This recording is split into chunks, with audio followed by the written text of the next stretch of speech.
For this lesson, we're going to be solving one-step division equations. We'll have positive and negative numbers. Notice my special note. We are going to be multiplying each side of the equation by the reciprocal of what is near the variable. So let's look at our first problem. First of all, problems 1 through 3 are positive numbers only. Let's say you have not learned about integers yet. These are the problems that you don't have to worry about it. And then the 4 through 6, they're positive and negative. This is if you have learned about integers. So let's look at problem 1. We have 1/5 m equals 22. So what we're going to do is whatever is beside my variable, which happens to be a fraction here, we are going to multiply by its reciprocal. And we do it to both sides of the equation. So I end up with 5 over 5, which you know is just 1, and that's what we want. M is equal to, and now when you do 22 times 5, it is 110, and you really don't need to put that over 1. So that is your answer, 110. And hopefully you can read that. There you go. All right, for number 2, notice it's h over 9 equals 36. Well, I don't see a fraction. Oh, yes, it's understood that there is a 1 up there. We have 1h over 9 is equal to 36. So I am going to write the reciprocal of 1/9, which is 9 over 1, on both sides of the equation. And when I do that, notice I get 9 over 9, which is just the same as a 1h, so I'm just going to write h, is equal to, and then when I do 36 times 9, it's 324. And again, I don't need to put it over 1. And there it is. Okay, let's look at number 3. Well, it's 33 equals 2/3 x. So again, here is my fraction, and I am going to multiply that side, both sides of the equation by 3 over 2. And I'm going to put here a 3 over 2. And I'm not sure why my pens are just kind of disappearing. I don't know. I might have hit a wet spot. So 2 times 3 is 6. 3 times 2 is 6. So 6 over 6 is the same as 1. So we get an x here. And now I am going to go ahead and multiply. 3 times 33 is a 99, and it's halves. And my 99 halves, I'm going to change out my marker. It could be just the marker that's making it weird.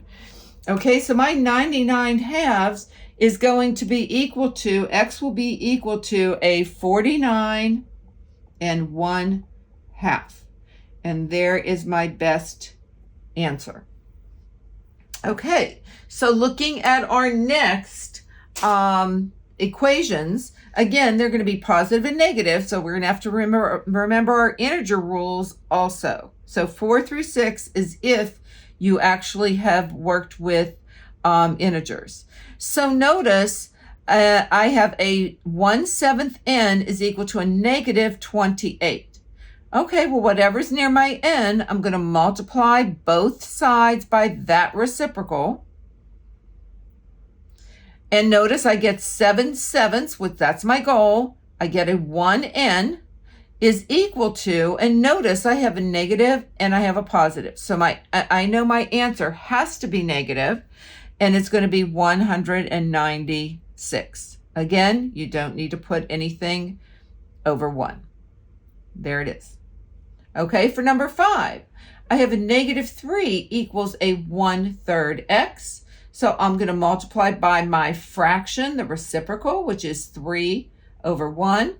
And I'm putting these times dots. Hopefully you realize that means multiply, because see that x? It would be so confusing if I put a multiplication symbol that looked like an x. So again, I'm putting it on both sides of my equation.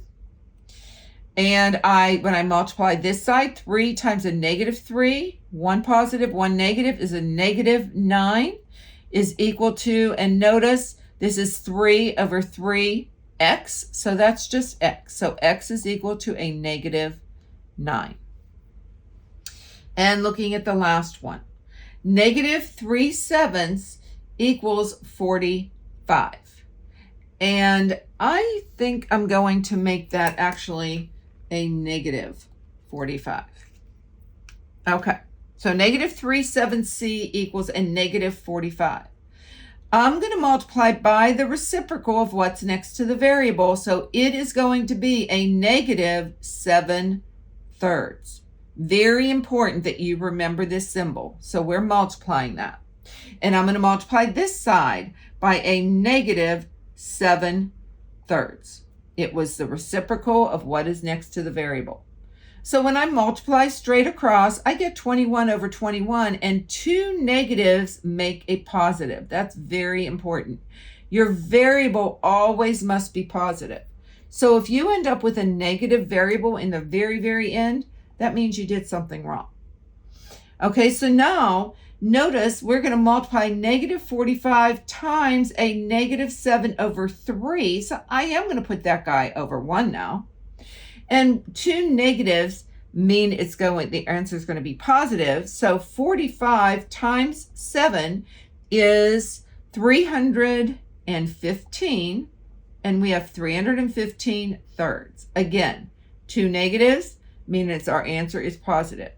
So our C, when you do that division, actually ends up being a whole number. It's 105. If this video was helpful to you today, please add a like, comment, and most importantly, subscribe for more Math with Marcia. See you again soon.